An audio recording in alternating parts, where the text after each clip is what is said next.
Olá, olá, tudo bem com vocês, pessoal? Sou eu aqui, Lucie, quem vos fala aí. É sempre um prazer revê-los. Dessa vez eu tô gravando um vídeo em pé mesmo, tá? E eu vou estar trazendo pra vocês aqui hoje um pouco... Hoje eu vou trazer um relato rapidinho pra vocês, tá? Resumido, de experiências que eu já passei sobrenaturais, né? E quem tá aqui comigo... Essa delícia! A Cindy, que sempre fica aqui comigo. Bom, gente, eu morei numa casa, tá? Eu morei numa casa por 1 ano apenas. E essa casa que a gente se mudou uma vez, porque eu moro de aluguel. A gente não tem casa própria, minha família vive de aluguel até hoje. E era um sobrado que a gente foi morar. E esse sobrado, gente, quando a gente foi morar, eu lembro até hoje, que no mesmo dia que estávamos fazendo a mudança, chegou uma moça que falou que estava fazendo uma matéria, uma coisa assim, pro blog dela, uma coisa assim, sobre a casa. Ela veio perguntar pra gente se a gente sabia do histórico da casa, dos rumores que eram falados, das coisas que o pessoal falava, e inclusive tem na internet falando sobre esse sobrado que eu morei, tá bom? E tipo assim, ela chegou perguntando coisas e a gente ficou, moça, a gente não sabe nada daqui, porque na verdade a gente tá vindo morar aqui agora.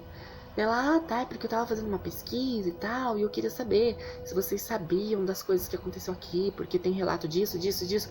E realmente, gente, tem relatos daquela casa ali de ex-moradores, de ex-inquilinos, falando diversas coisas, cujo elas, dessas aí, algumas coisas a gente presenciou e outras não. Mas ali naquela casa, o bairro que aquela casa se encontra antigamente era muito prostíbulo. E diz que esse sobrado também foi. Então, o pessoal fala uns relatos que lá as mulheres, as prostitutas, abortavam criança, fazia aborto, jogava, enterrava lá no quintal da frente da casa, porque o quintal é de terra, tem árvores e tudo. E diz que ouvia-se muito choro de criança de madrugada. Diz que viam também o vulto, o espírito de um senhor de idade que ficava ali no portão olhando para as pessoas na rua. Diz que ele morreu na casa doente, não sei. Eu sei que um menino que tinha vícios de droga, álcool, parece que morreu realmente morando naquela casa. Ele não estava dentro da casa, ele estava internado e morreu no hospital, mas ele residiu naquela casa. E talvez a energia, o espírito dele tenha ficado apegado ali. Não sei, o pessoal relatava algumas coisas envolvendo ele também, assim como algumas pessoas falam que ele também já foi candomblé, quimbanda, umas coisas assim. Eu não sei, gente, eu não tenho certeza para falar nada disso para vocês, porque como eu disse, quando eu morei naquele bairro, naquela casa, naquele sobrado, eu não sabia nada sobre aquele lugar, porque quem vive de aluguel muitas vezes é assim, né? Cai de supetão num canto que nunca viu. Então, assim, o que acontece? Tem muitos relatos, tem um blog na internet falando sobre aquela casa. Os vizinhos falavam muita coisa também. Diz que ninguém parava naquele sobrado, porque também tem muita briga familiar ali, por questão de herança, etc. E por isso que rolou muita macumba um pro outro também, para aquela casa dar errado, etc. Mas eu vou, sem mais delongas, eu vou contar para vocês o que eu presenciei lá. Nesse sobrado, pessoal, que fica na cidade de Taubaté, São Paulo, eu presenciei as seguintes coisas. Sem que tenha chovido, quando a gente saiu para viajar e voltou, todos os degraus da casa, do sobrado, né? Desde lá de cima até lá embaixo estava encharcado de água. Embaixo da cama de casal dos meus pais, lá no quarto que o pessoal falou que era mais perturbado, que tinha até uma coisa estranha, um espelho com tipo um sótão atrás do espelho, muito esquisito. Lá embaixo da cama dos meus pais, só embaixo da cama também tinha uma roda de água, uma poça de água muito grande.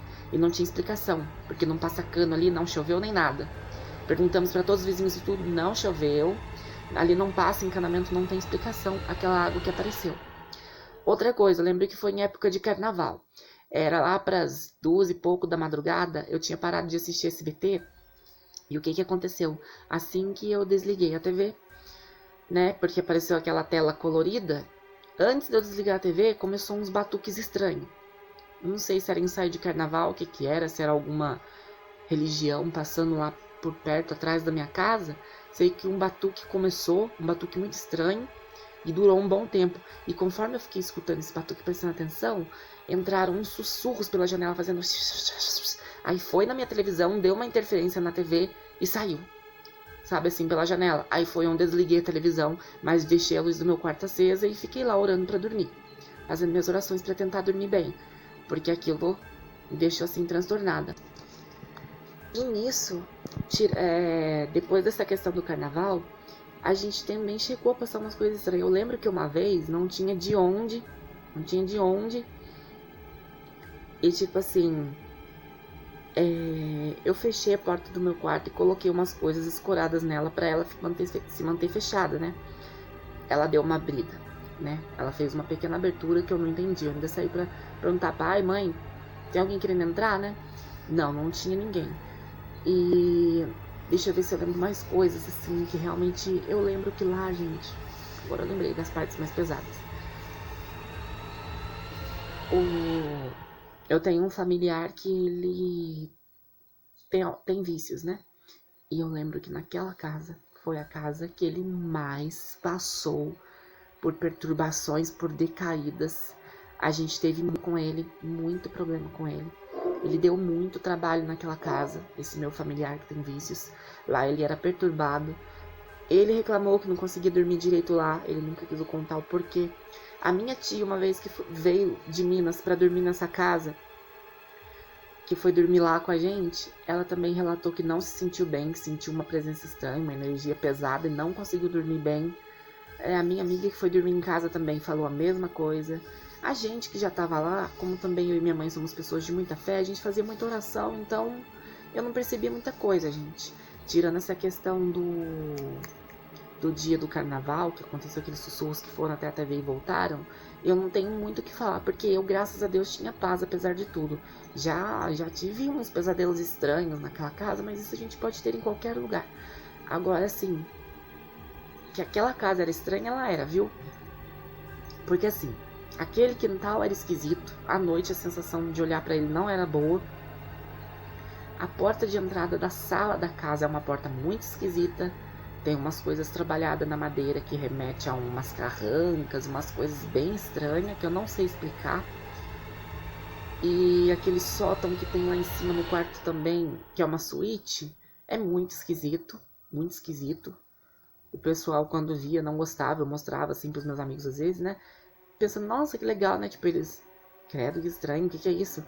E detalhe, gente, aquela casa, uma coisa que eu não gostava e que eu não gosto de nenhum lugar que a gente vai alugar, é quando ficam móveis, quando ficam coisas que guardam energia no local. E no meu quarto onde eu dormia, tinha um guarda-roupão enorme de casal, né? De madeira pura mesmo, bem grande. E tanto que eu não montei o meu que eu levei de mudança, ficou guardado. E eu fiquei usando esse de madeira grandão, mas ele era estranho. Ele dava uma sensação estranha.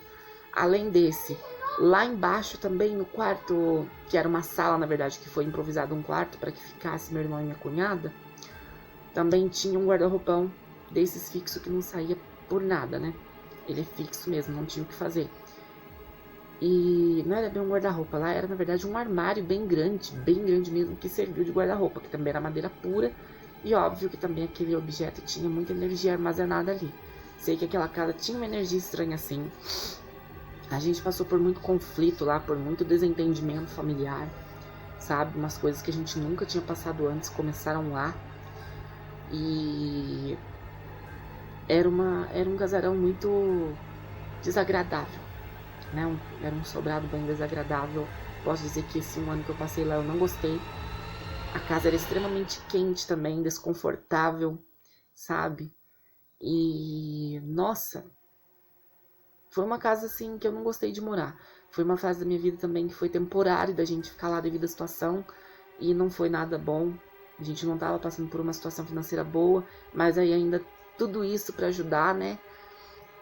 O meu pai relatava ter muito pesadelo. A minha mãe também não conseguia dormir. Agora que eu lembrei desses detalhes para falar para vocês, a minha mãe relatou que lá naquele quarto ela não dormia bem, ela sempre sentiu uma coisa esquisita, meu pai também, um incômodo, como se algo tivesse sempre ali encarando eles naquele quarto, uma energia estranha. E era nesse quarto, nessa suíte que dormia o garoto, que tinha vícios e tudo, e ficou em coma e morreu. Era nesse quarto que o garoto ficava. E eu acho que ali também possivelmente era onde o pessoal fazia as reuniões do candomblé, se é que realmente teve. Mas realmente a minha mãe relatou isso, ela e meu pai relataram que esse quarto tinha uma energia estranha e eles não dormiam bem. Eu espero que vocês tenham gostado desse pequeno relato, gente, que é simples, mas eu tenho muitos outros que eu podia compartilhar com vocês, porém, hoje eu vou ficar só nesse e eu fico por aqui. Tchau. Conte o seu também.